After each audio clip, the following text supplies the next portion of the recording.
नमस्कार. चॅनलवरती एक नवीन व्हिडिओ घेऊन आलो परत एकदा. इथं काय माहिती आहे का, आपले प्रवीण भाऊ ज्यांना 1 कोटीची शेळी पालनातली NLM ची योजना मंजूर झाली, ते शेळ्या घ्यायला आलेत. कोणाकडं? तर सचिन कुटेकडं. कारण कुटे सरकार शेळी पालन फार्म, मी तुम्हाला प्रत्येक वेळेला सांगितलं, सचिनकडे चांगल्या शेळ्या आपल्या उस्मानाबादच्या मिळतील.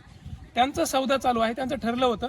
पण मी मुद्दाम आलो का, तर एखाद्या योजना मिळालेला जो काही आपला शेळी पालक आहे, तो ज्यावेळेस शेळ्या खरेदी करतो तर तो कशा घेतो, काय घेतो, आणि सचिन कुटेंचा जो काही फार्म इथून शेळ्या कशा देतात, तुम्हाला एक सगळा व्यवहार पुन्हा एकदा दाखवण्यासाठी आलो.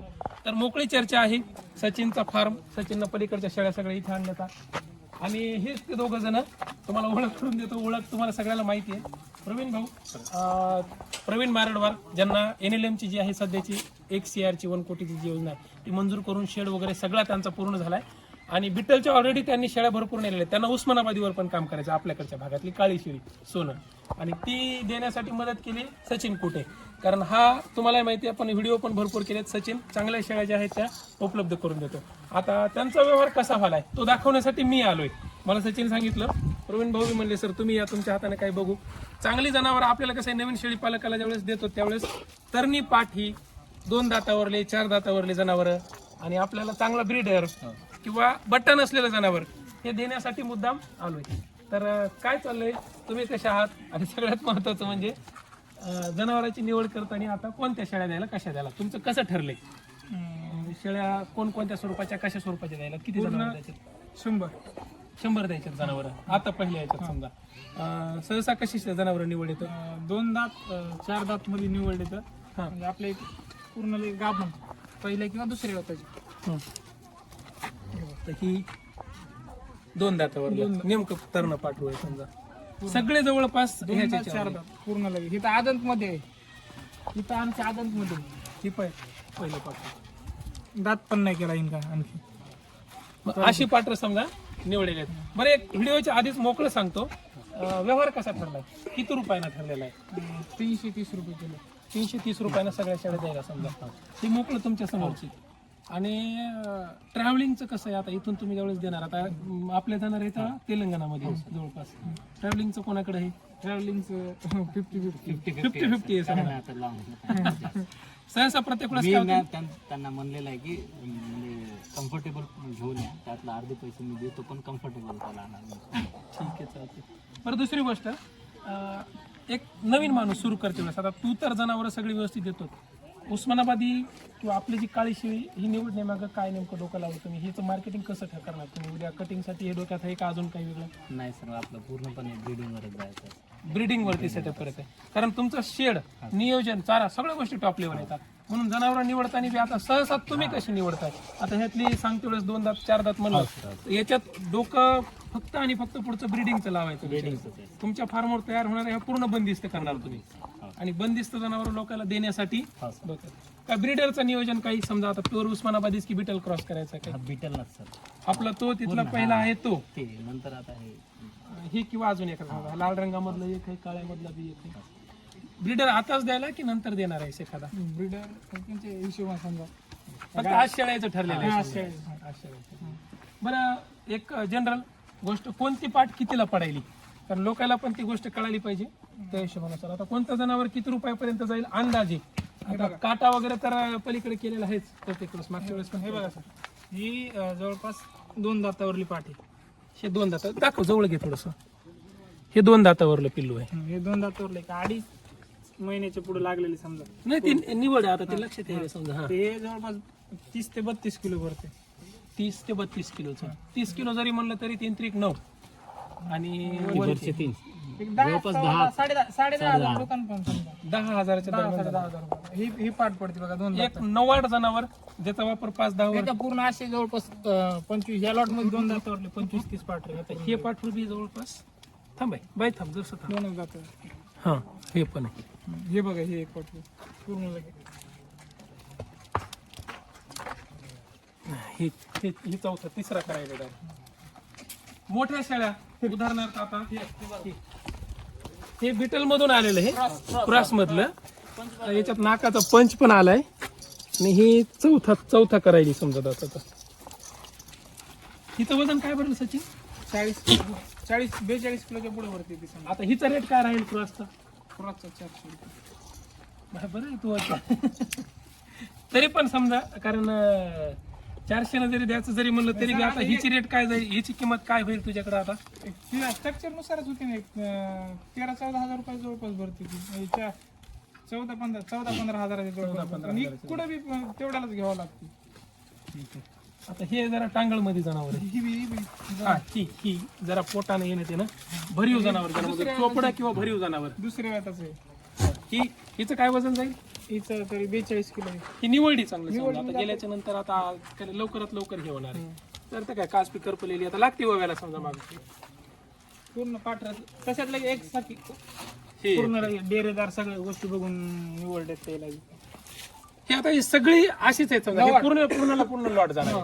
याच्यामध्ये मथार जनावर एक बी नाही. एखादं असू शकतं कमी जास्त. आता एवढ्या लॉट मध्ये कसं जर समजा आता प्रवीण भाऊचं म्हणणं आलं की ही शेळी नको कॅन्सर माझ्या इच्छेनुसार असं आता जर समजा तेच घेईन. नाही बरोबर आहे, मला पण तेच म्हणायचंय की आले समजा त्यानं दाखवली म्हणजे तुम्ही डोळे झाकून घ्याच अशातला भाग नाही. एखादं जनावर आता ह्याच्यातले जनावर आहेत तुम्हाला आवडली नाही काय नाही तर ती जनावर पण ते बाजूला काढणार. बाजूला जे रेट होणार आहे ते 330 नसतो येतो याच्यानुसार होणार. तो बिटर ते बी द्यायचं. ते बघताल ना ते आणि उरले. ते किती दातावर आहे सचिन? त्याचं काय वजन आहे सध्या? तो काय भावानं जाणार? 500 रुपये किलो. बिटलचा मोठा ब्रीडर जर असला समजा 4-2 किंवा मोठ्या दातावरला तर तो याकडे सहसा 500 रुपयानं जाणार आहे. आता ही 500 रुपयानं देणार तो समजा. 7-5 35 आणि 7-4 28 म्हणजे तू याकडे हे 37 पर्यंत जाते. 37 एक 35 किंवा 37 हजारापर्यंत चाललंय ब्रीडर. बिटलचे म्हणजे आता सध्या हे 3च आहेत समजा. हे 2 आणि तिकडे आहे एक. पुन्हा एक आणखी एक कुठे आहे का तिकडे? पुढे गेलं आणि बिटलचं जर 90 किलो घ्यायचं म्हणलं आदत पिलू किंवा 2 दातावरलं पिलू ते नगा त्याचा रेट काय? नगा क्वालिटी बरं नगाची तरी काय किंमत जाईल क्वालिटीनुसार अंदाज 7-8 महिन्याचं बोलू 20,000 रुपये. आहे का एखादा आता तिकडे? नाही एक छोटे होते बारीक बारकं होतं का? बारीक होते. जवळपास आता इथून शेळ्या भरल्या बऱ्याच जणांना ह्या गोष्टीची अडचण येते. इथून भरल्याच्या नंतर आता हे घेऊन जाणार घरी. तुमच्या दोघांमधलं बॉन्डिंग कसं असते त्याच्यानंतर इथून घरी घेऊन गेल्याच्या नंतर? बॉन्डिंग म्हणण्यापेक्षा तुझ्याकडून काय मदत होती? त्याला जर उद्या अडचण आल्या काय कोण नवीन लोक आहेत ना सगळे अडचण तर प्रत्येक माणसाला येतेच. कारण इथून तिकडे जायचं म्हणल्यावर अडचण येणारच की. कारण पाण्यात बदल, हवामानात बदल. तर जे काय आपल्याला समजा ज्या गोष्टी माहित आहेत ते पूर्ण आपण सांगणार ना समोर. उदाहरणार्थ इथून लोड केल्याच्या नंतर तिकडे अनलोड केल्यावर म्हणजे औषध पाणी सगळ्या गोष्टीचं सुंदर बनव. तुम्हाला तसं माहिती तुम्ही घेतलेलीच आहे. पण जर समजा आता उदाहरणार्थ उद्या जर समजा प्रवीण भाऊ म्हणले की 2-4 महिन्याच्या नंतर माझ्याकडे पिल्लं चांगली झाली आहेत, अशा शेळ्या विक्रीसाठी येतात, तर त्यावेळेस मग तुझ्याकडून काही मदत होती का? आपण रिटर्न घेतो वापस घेऊ. 20 रुपये दिलेला रेट पडतो, 20 रुपये कमी रेटने परवडते सर घ्यायला आणि द्यायला परवडते समोरच्याला. कारण म्हणजे 310-320 दरम्यान तू पुन्हा वापस घेणार त्या रेट मध्ये. कारण 20 किलोचं पिल्लू आहे जे 300 रुपयांनी आपण परत घेतलं तर 6,000 रुपये बनतात त्याचे. बरोबर. आणि कटिंगला जर घ्यायचं विकायला गेलं बाहेर मार्केटमध्ये तर 5,000 ते 5,500 रुपयाला विकते बाहेर खरेदी करणारे व्यापारी लोक समजा कटिंगसाठी विक्री करायचं. आणि आपल्यापासून ब्रीडिंगला जाते म्हणून आपण 300 रुपयांनी खरेदी करायला होतो. पाहून पिल्ले घेणार क्वालिटी बघून. बघा एक गोष्ट सांगतो मित्रांनो, प्रवीण भाऊ आपल्या 3 नंबर बॅचचे विद्यार्थी आहेत आणि सचिन बी माझा मित्र आहे. मी तुम्हाला पुन्हा एकदा जागरूक ही गोष्ट करून देतो. तुम्ही कुठून बी घ्या जनावर. मी म्हणत नाही की सचिन मावा लाडका आहे म्हणून. महाराष्ट्रातल्या कुठल्याही कानाकोपऱ्यातून घ्या. घेते वेळेस काही गोष्टी लक्षात ठेवा. जनावरांमध्ये बट्टा असता कामा नये. आज मी हक्कानं याचं नाव काय सांगतो कारण मला देणं घेणं नाहीये ना. मला हे 2 रुपये दिलेत ना मी याच्याकडून 2 रुपयाची अपेक्षा करतो. मी काय म्हणते उन्हाच्या पहाऱ्यामध्ये बोंबले तिथपर्यंत येतो ह्याच्यामुळं नाही. खरं सांगायलो का कारण हे जनावरांशी मोहायला गाव आहे आणि ही आताची गोष्ट नाही. 3 वर्षे 4 वर्षे तुम्ही सचिन कडून नेलेल्या भरपूर जणांच्या शेळ्या ज्यांनी गेल्या त्याला फोन करून विचारा आणि याला 5-50 फोनवरून डबल फोन करून विचारा सती सरला काय दिलेत का म्हणून. माझं पोटतिडकीने एकच म्हणणं असते जनावर बट्टा असलेले येतं का म्हणून. कारण कसं असतं आपण नवीन धंदा करलो याच्यामध्ये जर समजा एखादं वाजोडे जनावर आलं किंवा एखादं जनावर आहे की त्याला काहीतरी दगडी झालेलं जनावर आहे, एखादं फऱ्यात मोडलेलं जनावर आहे, असं जनावर जर तुम्हाला बाजारामध्ये चिपकून देतात लोक, ही जनावर येऊ नये म्हणून ह्याला सांगणे. कारण का ह्याच्या वडिलाचे गेले 45 वर्ष आणि याचे गेले तर 15-20 वर्ष ह्याच्यामध्ये. कारण जन्मला तर ते शाळाच बघते नाही तुम्हाला मोकळं सांगालो त्याच्यामुळं काय माहिती का ह्या गोष्टीमुळे हे ते धोका तुमच्यासोबत करणार नाही. हा लाईव्ह स्टॉक आहे, नेते वेळेस शेळी नेली बाबा, आता इथून तुम्ही 400 किलोमीटर अंतरावर नेली, नेते वेळेस पाण्यामध्ये किंवा तुमच्या पैसे गेल्यावर खाण्यामध्ये काय कमी झालं आणि गाबळली, तो भाग समजून घेऊ शकतो. एखादी गाभून म्हणून नेली महिना 1.5 महिन्याची, तिथे गेल्यावर परतली एखादी, काय महिना 2 महिन्यानं मागे येऊन ती येऊ शकते. ही ऍडजस्टमेंटची गोष्ट आहे. 2 महिन्यात ती पुन्हा जागे होणार. परंतु बोळडेलं जनावर किंवा वांजुडं जनावर एखादं किंवा एखादं जेव्हा त्याला काहीतरी समजा उदाहरणार्थ दगडी झालेलं जनावर, सडमुखच आहे तिचं, असे जनावर तुम्हाला धोकाधडी होत नाही. आणि मार्केटमध्ये ह्याच गोष्टीपासून लोक पैसा भरपूर कमवतात. ह्या गोष्टी होत नाहीत म्हणून इथे येऊन बेजार होऊन म्हणणं आहे. आणि पोरगं चांगलं देते. बरं तुम्ही चौकशी करा ना, ह्याच्यापेक्षा स्वस्त कुठे जर तुम्हाला अशी 2 दातावरली तरी ताट काळी भोर जनावर जर भेटत असतील तर मला बी नंबर द्या, मी बी त्याच्याकडे येऊन व्हिडिओ करतो. नाही मी खरं सांगायलो, पण हे विश्वासाचं आहे. कधी अर्ध्या रात्री फोन केला काय अडचण आली तर जागरूकपणे ते करते, फॉलोअप घेता येते, याला माहिती सांगते म्हणून. बरं प्रवीण दादा, पुढचं व्हिजन काय आहे? आता इथून 100च्या आसपास तुम्ही लॉट नेत आहे, ह्या सगळ्या गोष्टीचा बिटल ऑलरेडी आहेत, तर पूर्ण ब्रीडिंग वर काम करायचं. बरं ह्यांना क्रॉस करणार का प्युअर उस्मानाबादीचे काय ठेवणार आहे? हे पूर्णपणे बिटल घेऊन पूर्ण ब्रीडिंगवर काम करणं म्हणजे आवडीचं गोष्ट आहे. इन्व्हेस्टमेंट पण जास्त लागते. प्युअर बिटल वरती काम करायला थोडंसं तुमचं म्हणणं की खूप मोठा द्यावं लागते, म्हणून उस्मानाबादीवर काम करायचंय तुम्हाला. 3rd-4th जनरेशनला प्युअरमध्ये आहे. आता माझं याच्यामध्ये तुम्हाला एक म्हणणं राहील, थोडंसं एक विनंती अशी की आता ज्यावेळेस तुम्ही नेलेले ह्यातल्या 10-20 तुम्ही काय करा, त्यातल्या उस्मानाबादीला बिटल क्रॉस करून रिझल्ट बघू शकता. आणि काही आता ह्याच्यामधलाच एक मी सचिनला सांगतो, प्युअर उस्मानाबादीचा एक ब्रीडर निवडू आपण, चांगलं वाला 1 नंबरचं बोकड, थोडंसं एखादं थोड्या हिशोबानं बघ आणि त्याची पिल्ल काढतो. कारण महाराष्ट्रामध्ये अशी पण काही लोक आहेत ज्यांना हे जपायचंय. नाही क्रॉसचे बघितले मी, क्रॉसचे भरपूर रिझल्ट, क्रॉसचे बघ लांबकानीमध्ये ठोकर राशीमधले पडतात सचिन, तो मुद्दा आहे. परंतु मला कसं म्हणायचं माहिती का की प्युअरला जपणारे पण खूप आहेत, कारण हे संवर्धन पण आपल्यालाच करणं गरजेचं आहे. एखादा लॉट करून तुमच्याकडे कंपार्टमेंट भरपूर आहेत तुमच्या शेडचे मी बघितलं त्या हिशोबानुसार. ठीक आहे, काय अडचणी असल्या बघा NLM सारखी योजना आहे, प्रवीण भाऊने त्याच्यामध्ये खूप अभ्यास केलाय, तर त्यांचा पण नंबर देतोय मी, सचिनचा पण नंबर देतोय.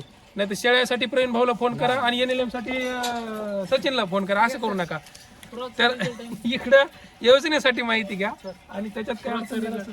हा क्रॉसचा रिझल्ट आहे ना, बिटल क्रॉसच्या लांब कानीमध्ये पडतायत पंच. हे क्रॉस केल्याच्या नंतर ह्या पद्धतीमध्ये येतात पंच वगैरे सगळ्या गोष्टी. ह्याच्यापेक्षा पाकऱ्यापेक्षा बोकडं जे आहेत ना, उद्या कटिंगला देताना उस्मानाबादीला बिटल क्रॉस केलेले जे बोकडे आहेत ते हाईटला बॉडीला मासाला चांगले येतात, तिथे 2 पैसे जास्त येतात. हा स्ट्रक्चर मोठे आहे त्याच्यामुळे ते विकायला चांगले आहेत. हे विक्रीसाठी कटिंगला चांगल्या प्रकारे. दोघांनाही शुभेच्छा, चांगले लोकांना शेळ्या देत चला आणि तुम्ही माहिती द्या. NLM किंवा शासकीय योजना करून तुम्ही बँकेसाठी लय खटाटोप केलेला आहे त्या गोष्टी संदर्भात. आणि दुसरी गोष्ट काय अडचणी असतील बाबा शेळीची माहिती ट्रेनिंग ऑनलाईन वगैरे करायचं असेल तर मी हे, तर तुम्ही येऊ शकता. त्या सगळ्या गोष्टी पारदर्शक व्हिडिओ करायचा प्रयत्न होता. हे 2 जण, हा सूर्य हा जयद्रथ, तुम्हाला दाखवून देण्याचं काम केलं. बाकी काय अडचणी असतील तर त्यांना फोन करा. ठीक आहे, धन्यवाद.